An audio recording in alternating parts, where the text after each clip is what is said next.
হিন্দু ধর্মে মায়া বলতে আসলে কি বোঝায়? আপনি যা দেখছেন, যা অনুভব করছেন, এটা কি পুরো সত্য, নাকি এর পেছনে আছে আরো গভীর কিছু?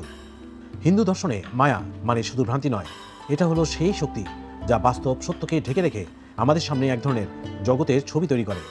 সহজভাবে বললে, আমরা যা পৃথিবী হিসেবে দেখি, সম্পদ, সম্পর্ক, দুঃখ, সুখ, এ সবই চূড়ান্ত সত্য নয়, বরং পরিবর্তনশীল এক অভিজ্ঞতা। এই পরিবর্তনশীল জগৎকেই বলা হয় মায়া। বেদান্ত দর্শন অনুযায়ী মায়ার কারণে মানুষ মনে করে এই শরীর, নাম, পরিচয় সব কিছু। কিন্তু আসল সত্য হলো আত্মা, যা চিরস্থায়ী, অটল এবং অবিনশ্বর।